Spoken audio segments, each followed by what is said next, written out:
Welcome out, everybody, to another episode of the Ballers Only podcast. I'm your guy, Big Ruben. I got my host here.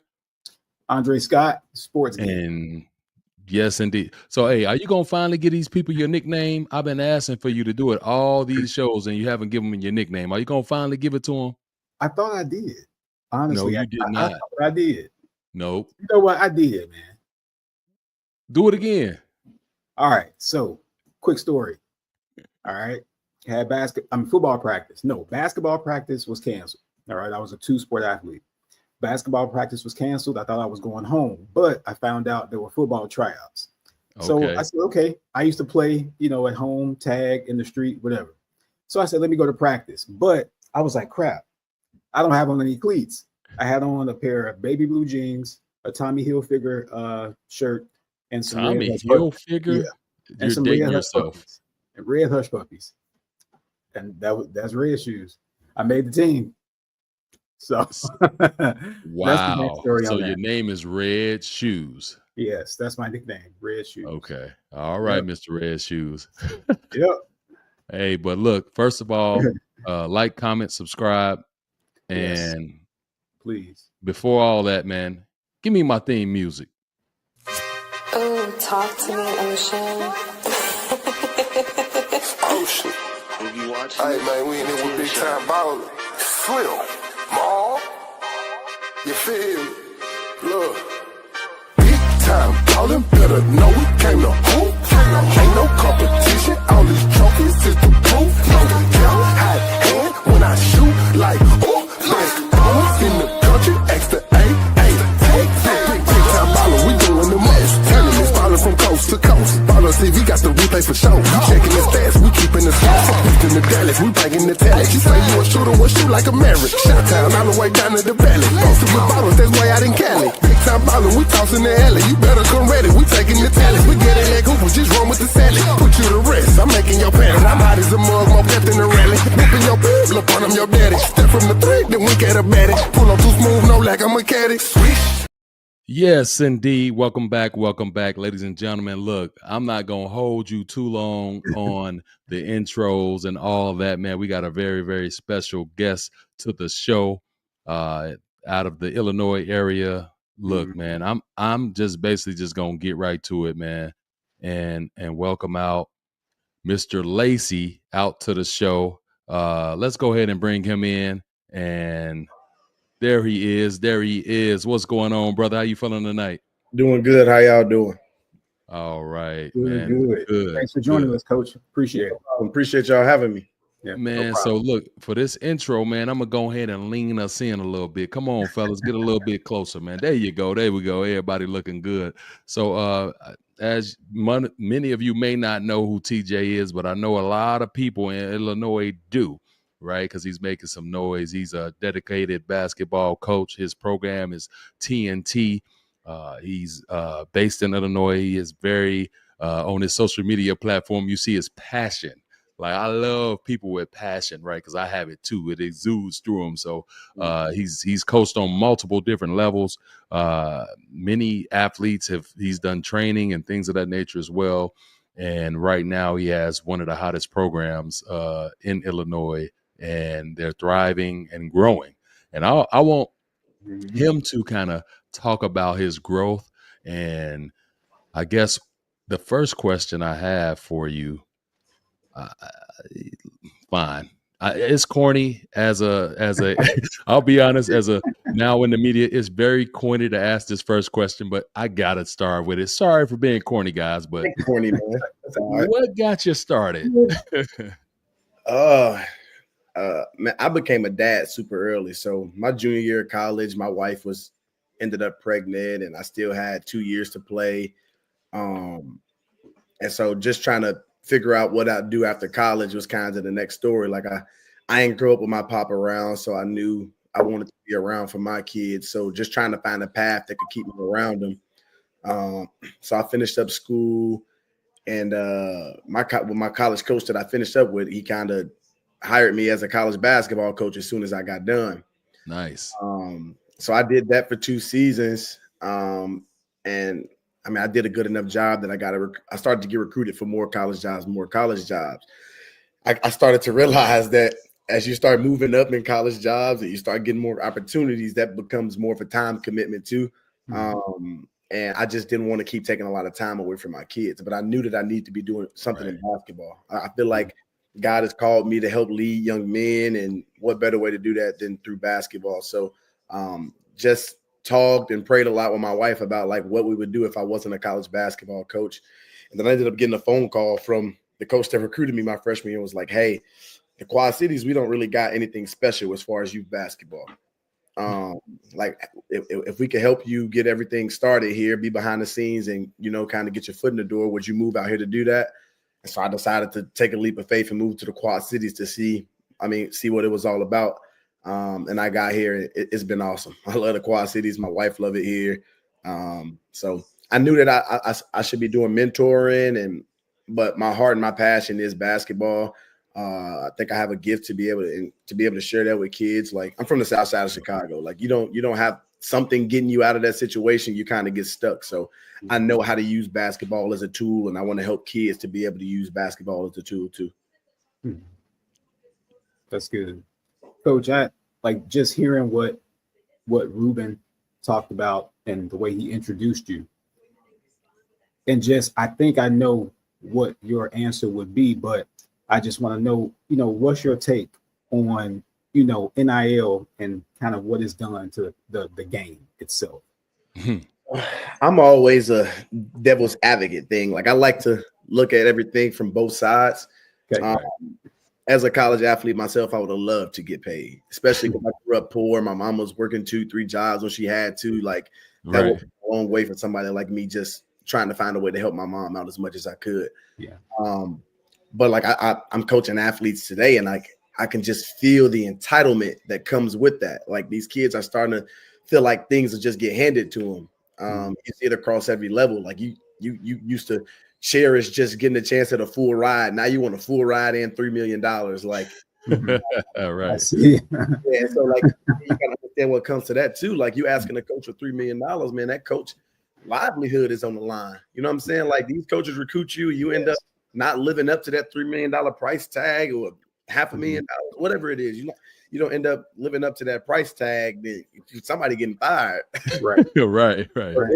I like to see both. Like, I feel like college basketball is a job. Like, you got 5 a.m. running and conditioning, weights, and you got practices, then you expected to sit in front of classes and get A's, and then you got to go do film study and individuals, and then real practice, and still got to get in the gym on your own time. So like, it's a job. It is a lot that come with it. I just feel like they just tossing the money out there though, and not kind of nobody. Right. It's an entitlement that's coming from. Look, it's wild west out there right now. But look, so let me ask you this, because I wanted to, because this kind of segues into a little bit of my interest in asking you this, because you coached on several levels like me, and I coached Division I too. I think, man, we the only ones on this podcast that coached on the college level, huh? Trey, did you coach on the college level? All right. I was coaching North Carolina, man, over there with Dean Smith. All right, but let me get serious, man, for a second. But so what's your take, and you feel like the biggest difference is when coaching on, you know, your level now, college and different levels? What is your take on that? The jump between high school and college, even with how it's going now with college guys just being super old, is the speed of the game, and not just somebody being faster or slower than somebody. The speed of the game, as in how fast can you make decisions, and are those decisions the right decisions when you're making them? So the speed in the game in that sense. So like, use myself for example. Like, when I got recruited out of high school, I was a real good 3-point shooter. I get to college and I'm not able to get my shot off as fast as I could in high school. Like stuff like that, being able to make reads in game time, like being able to slow the game down while you're playing, but still playing at game speed. I think the speed of the game, and then you start looking at the levels of college from D3 to D2 and D1, it's always size and athleticism. I've got to play across all 3 levels. I got to coach against all 3 levels. For you include NAIA, people be sleep on NAIA. You got to But it's always size and athleticism and opportunity and resources. Like you got to put that in there too. Like I've played against kids at D3 that should have been at the D1 that we played against. I played against a kid at the D1 that should have been at the D3. NAI is full of kids that probably should be D1 right now and just didn't have the grades. You know what I'm saying? So like, and even JUCO for that matter, like you end up where you end up for a reason. But the kids who have the opportunity, the resources, and they able to make those decisions in a timely manner, as far as playing, reads, getting shots off, understanding how to play, your maturity level, all of those things. That's the separator. That's the separator, I think. Yeah, I agree with that. I keep telling my son that he plays basketball, and I think that kids nowadays think that the talent and the fame is just going to come without the work. And they're going to be sadly mistaken. I work with the kids. They entitled. I'm telling you. It is insane. It is insane. My wife and I are running around pulling our hair out. Like, dude, just go shoot a few shots. You know, you got to practice. You know, I'm trying to keep my kids humble too. And part of the reason why I'm doing what I'm doing, like, I need to take them somewhere where they can see some of the kids that still got the dog. Like, I talk to my college coach every day these days. Yeah. And he was like, man, the difference between like guys like you back in the day versus kids these days is these kids ain't going through nothing. You know? Like this kid was playing because his mama ain't got no food on the table. His daddy been locked. They had reasons why they was playing. You ask kids these days why they're hooping. They like, man, I like it. It's fun. Like, that's what Rick Pitino said too. I'm not the hood or nothing like. Hey, that's look. You got 3 Southside Chicago guys on this podcast, so it's like we understand what getting it out of the mud and being a dog and playing with passion is like. And you know, a lot of kids don't know about that, and it's irritating and frustrating to us. But we got to make sure we understand the youth and pay it forward and tell them about it. They either got it or they don't. And if they don't, I'm not saying you have to go through all of those things that I went through or that you guys went through to get to that level. I'm just saying, you like how you could tell that I was passionate. Like you can tell when somebody is playing for something that's bigger than themselves. And I think that's what's lost right now. Like I don't know all the time what the kids are playing for. Like does it mean more than just you? Absolutely. So right now, I'm going to take a quick pause, man. I got a commercial for us to play real quick. Hold on 1 second, fellas. I'll play this commercial, and then we'll be right back. Attention, coaches. Discover the ultimate youth sports experience with big-time bowling tournaments. Our unforgettable events in 13 states are designed to take your team's game to the next level. Experience organized, well-run tournaments that are fun, safe, and full of energy. Win championship rings, get featured in player and coach interviews, and create lasting memories in a thrilling environment for athletes and spectators alike. Don't miss out on the action. Register your team today at bigtimebowling.net and join the Big Time Bowling family for an unforgettable season. All right. Yeah, I had to get that commercial. Dre, I blocked your face out, man. I was like, where'd I go? I was like, what happened? I was like, what? Nah.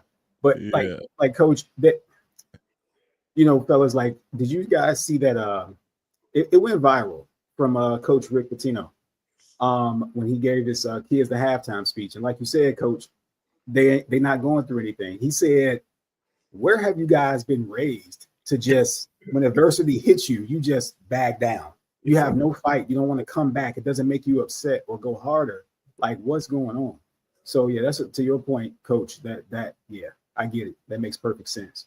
Yep. So coach, can you said you took a leap of faith, and without of course getting too personal, can you kind of tell us what you did when you were going through that uncertainty, and all that stuff, to kind of give a kid some idea where you got to dig, Man, when I tell you, like, I've never even visited the Quad Cities before I moved there. Like, we didn't come walk through the place that we would live in. None of that stuff. Like, everything ended up just working out, and that's kind of like how I knew I was doing the right thing. But only thing that went through my head was, one, I'm big on like values and like the small details and like having a reason why to be doing something. Like, I'm not just going to do basketball to play basketball. Like, I have to be helping these people do life. Like, so my biggest thing was being able to do stuff how I saw fit with those values at the foundation of it.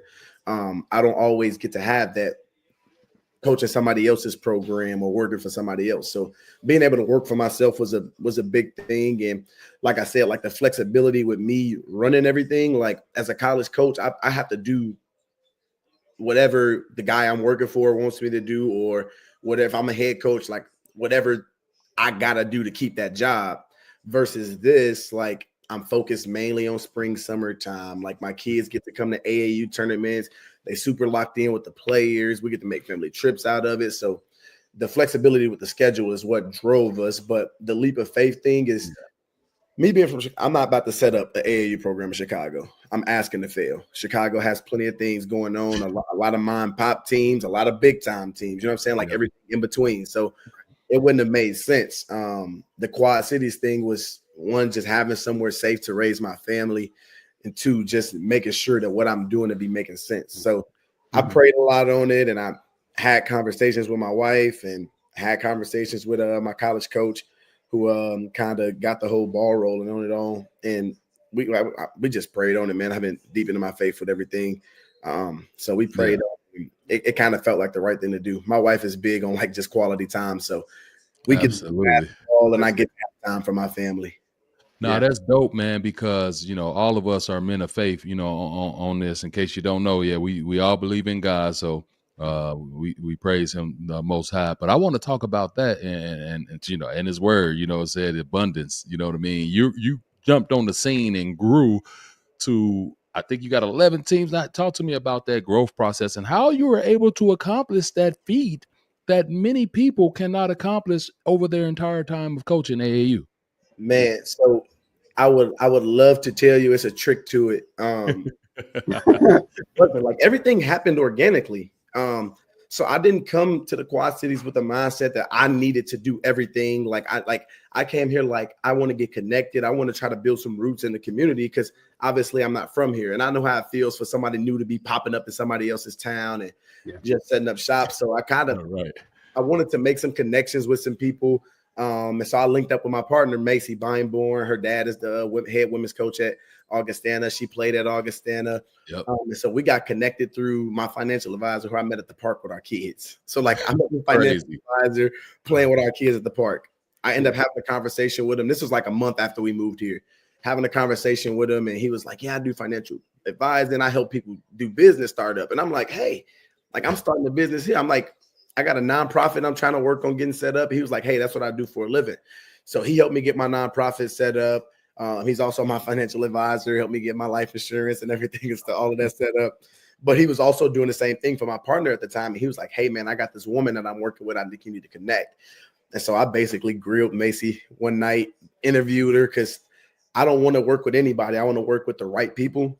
I think having the right kind of people involved is more important than just having people involved. So I grilled her for about an hour and a half the first time we met, and like our values aligned and we were on the same page with everything.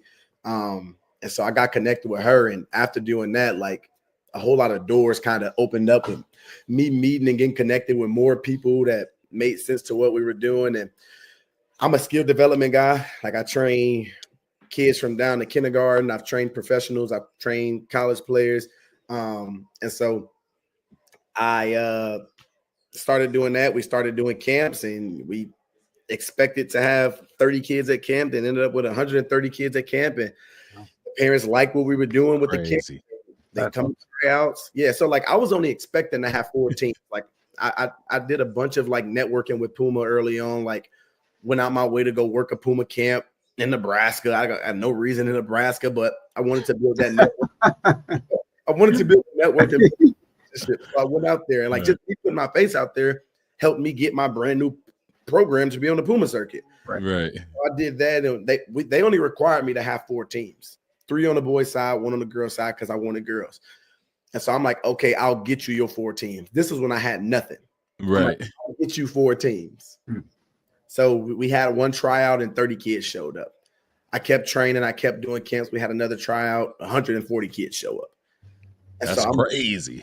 I'm telling Puma, I'm like, man, I got this many teams for boys and this many teams for girls. Like, I need you to get them all on there. So they ended up working with me and getting us all on there. But everything happened organically. I feel like if you're doing things for the right reason, like, everything will start falling into place. Right. So I don't Big make facts. money Facts. from this. I don't make any money. I care about kids.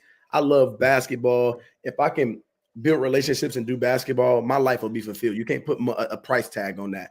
Mm-hmm. And so every dollar that comes into our program literally is pushed onto the kids. I don't pay my coaches. When we travel, I pay for their travel, but I got coaches that care about the kids, that work with the kids. I myself, I don't pay myself. My partner don't get paid $1. We put everything back into the program to make sure the kids are having the best experience. And I think that's why we were able to grow, because people can feel that what we're doing is genuine. Man, Dre, don't he sound like us, man? As far as our tournaments, and you haven't experienced it. Wow. But man, dog, like this is what we do, and you'll see, like we're gonna do the most for the kids. We get a championship rings. We're gonna, you know what I mean? Like I feel like we are the best. Everybody just don't know about us yet, but I know y'all gonna know about us soon. Matter of fact, why don't y'all like and comment on this video right now? Share it with some people. Do all that. I mean, for sure. As long as you're doing stuff the right way, the right people will notice, and then it'll just keep getting passed on. And that's what it's been. It's just been word of mouth. Like, hey, my kid is having a great experience here. Bring your kid, and bring your kid, and bring your kid. And that's just kind of how it got built. And I've been lucky enough just to build those relationships and have people actually trust me with what we're doing. So we set up shop. We had teams, we had teams formed in the new year. Like this was January, February talking about. So I know. Did all of that early work in August. Camps, training, and all of that, and we finally had a tryout and form teams, and we ended up with 11. I was only expecting 4. Nice. Wow, that's not bad, Coach. Like this is just like a generic question, kind of, but you might not have thought this far ahead yet. But like, kind of, where are you looking to take this program? I want to grow it to be as big as possible, and I don't want it to become a thing where it's like, because you got a couple of programs, and it's everywhere. It's not just in the QC, but they want to be the biggest just so they can make a check off of it. You know what I'm saying? Like, or just to say that they're the biggest. I want it to make sense for the kids. So, like, even if I am 3 or 4 teams at each grade level, I want every grade level to feel like they being seen and that they developing, and that it makes sense for them to be working with TNT. So, I want to be able to have 2 or 3 teams at each age group, and to grow it, and for the kids in the Quad Cities to just not have to go other places to play. Like these kids need to go to Des Moines and Chicago to play for programs, and the Quad Cities is super unique, man. You got all of these different cities right here, all of this talent right here. Like if you could keep it all in the Quad Cities, you could produce national level talented teams. And so I'm trying to figure out how we can do that. And I know it won't. And that's why we're coming there, because I'm from Chicago, and I'm like, man, it's a great location. But I got a question for you. Have you seen your schedule? I got your 15U. Your first game is against Yida Black. So it's actually JV. First of all, have you heard of Yida Black? That squad? I have okay. Not. How you preparing your team to get ready? Then your next game looks like you got against I think you got Swarm, so that's a little, That'll be close to home because I actually direct both programs right now. So I'm the owner and the founder of TNT. It's my program. My partner, Macy, we started that. Swarm has been based out of TBK for a while before us, and we kind of partnered with them so we could share the space. And they've already got a developmental platform up, and my passion is development. So I wanted to work with those kids too. And so I direct both programs. I oversee them both. So that would be kind of tough because actually, seriously, I got the same guy coaching both of those teams. So he has help. So he'll be playing against. He's with every day this weekend. So that'll be good because that Swarm team is really, really good. They got a lot of talent on that team. A lot of those kids got some varsity minutes this season. I coach Austin McBeth. He's awesome. Austin is awesome. I'm glad I can't wait to see him. Hey man, he's on my radar. Hey, listen, Austin is up there my top favorite people right now. I love Austin. Yeah. And he's done a great job with both of those teams. So I'm just looking forward to seeing them compete. This will be their first time playing. He's got our 15U regional squad, and they built pretty well. We got 6'6" kid on that team, a 6'4" kid on that team, a couple of guards that can shoot it. And I think he's doing the right things with them. He's getting them practicing against our 17U team sometimes, and we scrimmage with both of our 15 sometimes. So I'm just excited to see them compete against somebody else in another uniform, honestly. Right. Yeah. No, we excited about it. For first, before we let you go, break it down for us, the TNT and how you came up with that. What is the acronym? Because I mentioned it earlier. Yep. So it stands for the new threat. And it's like when I moved here, people was like, oh man, that sounds like a shot at everybody. I promise, like, I'm not that creative, if I'm being honest. Like, I didn't come here with the intentions of stepping on toes. I came here to do things how I felt was right. And if people felt offended by that, then that's on them. Like, I'm a super nice and genuine guy. Like, if you have a conversation with me, you would see that, like, I'm not out here competing or beefing with nobody. I do my thing and I go about my way. But TNT is actually it's Torian and Titan, and that's my 4-year-old and my 2-year-old son.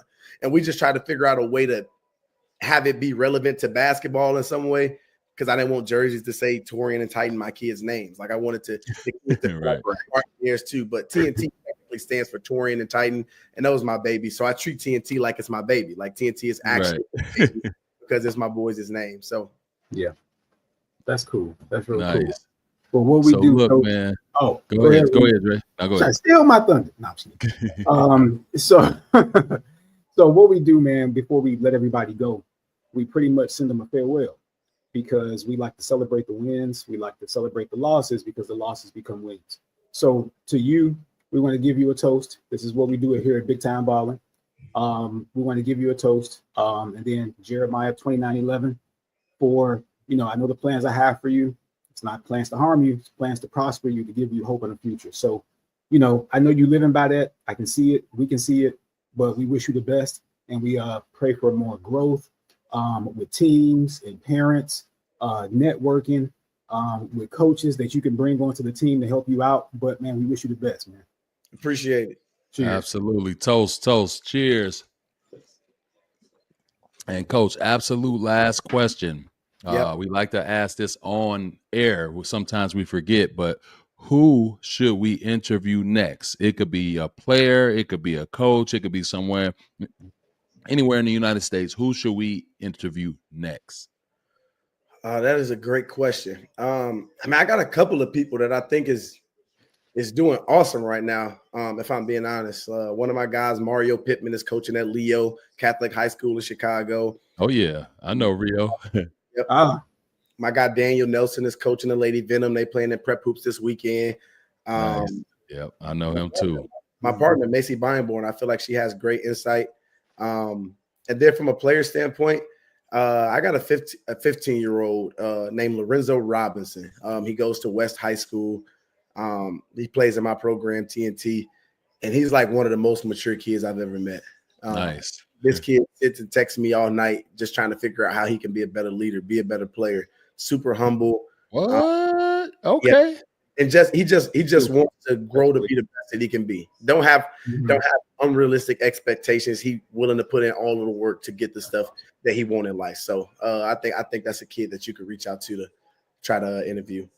Okay, well, awesome, man. Well, look, we're gonna bid you farewell, man. Good luck in the tournament. Hopefully you can win one of our championship rings. We got quite a few. We got a couple of them, man. So we got our 15U there. We got our girls in Romeoville at Prep Hoops, and then our Puma Circuit teams in Grand Rapids this weekend. So if we can win in 3 different places, right. Nice. Yeah, exactly. That's awesome. Look, man, thank you so much for joining the show, man. We greatly appreciate you, man. And hey, we'll see you this weekend, man. We're looking forward to it. Yes, sir. Appreciate it. All right, man. Coach. We'll see you soon. See y'all. Yep. Yeah, Dre, that was nice, man. That was nice. It was, man. I like Coach, man. That was my first time meeting him outside of, talking to you and having some information about him. But man, exactly the way you described him and everything, man. He's awesome. Absolutely. Well, look, on that note, folks, like, comment, subscribe, do everything you got to do. But on that note, man, we out of here. But before we get out of here, man, give me my theme music. Oh, talk to me, Ocean. Ocean. Hey, man, we in here with Big Time Balling. Phill, Mom. You feel me? Look, Big Time Ballin', better know we came to hoop. Ain't no competition, all these trophies is the proof. No count, high hand when I shoot like best ballers in the country, extra Big Time Ballin', we doing the most. Tournaments ballin' from coast to coast. Ballin' TV got the replay for show. Checking the stats, we keepin' the scope. Houston to Dallas, we banging the talent. You say you a shooter, we'll shoot like a Maverick. Shot town all the way down to the valley. Posted with bottles, that's way out in Cali. Big time ballin', we tossing the alley. You better come ready, we taking the talent. We get it like Hooper, just run with the salad. Put you to rest, I'm making your pants. I'm hot as a mug, more pep than a rally. Whipping your bitch, look on them, your daddy. Step from the three, then we get a baddie. Pull up too smooth, no like I'm a caddy. Switch time.